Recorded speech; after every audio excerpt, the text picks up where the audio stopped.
अस्सलाम वालेकुम दोस्तों, मैं मुनीर अजीज़। उम्मीद है आप लोग खैरियत से होंगे। और आज की जो हमारी क्लास है हम इसमें देखेंगे कि किस तरह से एक्सेल में अगर आपके पास कोई भी डुप्लीकेट डेटा मौजूद है तो उसे किस तरह से आपने रिमूव करना है। ये बहुत ही इंपॉर्टेंट चीज़ होती है कि अगर आपके पास कोई ऐसी लिस्ट है जिसमें थाउजेंड्स ऑफ पीपल्स जो है ऐड हैं और आप उनको देखना चाहते हैं कि इनमें से डुप्लीकेट कौन कौन से हैं, तो वो किस तरह से आप फाइंड आउट करके इसको रिमूव कर सकते हैं। तो सबसे पहले हम ये देख लेते हैं कि एम्प्लॉय नेम, ये एक एग्जांपल आपके सामने है। Employee name, department, contact. तो अगर आप पहले ही देख लें तो फर्स्ट और सेकंड दोनों नाम सेम है, इरफान जमान और इरफान जमान। यहाँ पे इनके डिपार्टमेंट भी अलग अलग है। ये भी पॉसिबल है कि दो इरफान जमान एक ही डिपार्टमेंट में काम करते हों, मगर जाहिर है कि इन दोनों के जो कॉन्टैक्ट नंबर हैं वो अलग अलग होंगे। तो यही चीज़ अगर मुझे देखनी है कि इस पूरी शीट के अंदर अगर मेरे पास जितने भी लोग मौजूद हैं अगर वो डुप्लीकेट हो रहे हैं, वो रिपीट हो रहे हैं, तो किस तरह से मैं देखूंगा।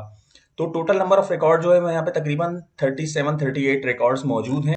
अगर यही रिकॉर्ड आपके हज़ारों में हो तो आपको हज़ारों की लिस्ट में या सैकड़ों की लिस्ट में ये फाइंड आउट करना बहुत मुश्किल हो जाएगा कि कौन कौन से लोग जो है वो रिपीट हो रहे हैं या डुप्लीकेट हो रहे हैं। तो इसके लिए बहुत सिंपल सा तरीका होता है कि आपने ये पूरे डेटा को यहाँ से यहाँ तक आपने सेलेक्ट करना है। सेलेक्ट करने के बाद आपने आना है डेटा की टैब में। डेटा की टैब में आके क्लिक करेंगे तो यहाँ पर आपको मिलेगा रिमूव डुप्लीकेट्स। जैसे ही आप इसको क्लिक करते हैं तो आपके सामने ये तीनों कॉलम्स जो आपने सेलेक्ट किए हुए थे वो यहाँ पर आ रहे हैं कि आपने जो डेटा फाइंड आउट करना है वो किस तरह से करना है। मिसाल के तौर पे मैं कहता हूँ इन तीनों को अनचेक कर देते हैं। मैं कहता हूँ कि मुझे वो रिकॉर्ड जो है रिमूव करने हैं जिनके कॉन्टेक्ट डुप्लीकेट हो रहे हो, क्योंकि सेम नाम के काफ़ी सारे लोग हो सकते हैं सेम डिपार्टमेंट में, मगर सबके कॉन्टेक्ट नंबर अलग अलग होंगे।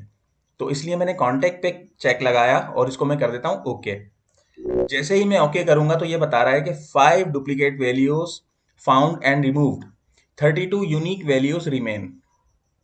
ओके करते हैं, नीचे जाके देखते हैं तो ये देखें यहाँ पे लिस्ट यहाँ तक सिलेक्टेड थी और ये 5 जो है रिकॉर्ड्स इसने डुप्लीकेट फाइंड करके बाय सेल फोन और डिलीट कर दी हैं।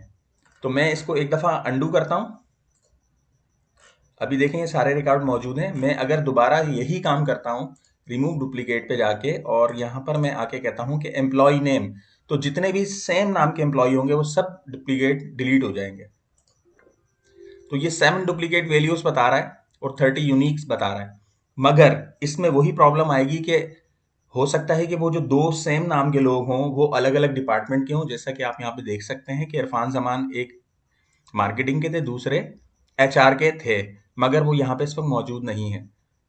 तो यही चीज़ है, आप इसको यहाँ पे अंडू कर सकते हैं दोबारा। तो हमेशा आपने रिमूव जब करना होता है डुप्लीकेट वैल्यूज को तो वो आपने कॉलम सेलेक्ट करना होता है जो कि यूनिक रखता है अपनी वैल्यू को।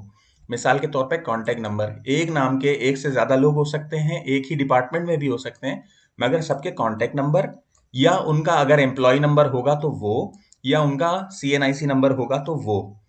तो इन कॉलम्स के ज़रिए आप डुप्लीकेट्स को फाउंड करके और उसको रिमूव कर सकते हैं। ये डिपेंड करता है टोटल इस आपके वर्क की नेचर पर कि आप कौन सी डुप्लीकेट वैल्यू फाउंड करना चाहते हैं। तो उम्मीद है क्लास आपको समझ में आई होगी। बहुत ही छोटी सी क्लास थी और इसकी प्रैक्टिस कीजिए। इंशाल्लाह बहुत जल्द मिलेंगे मेरी अगली वीडियो में। जब तक के लिए अल्लाह हाफिज़।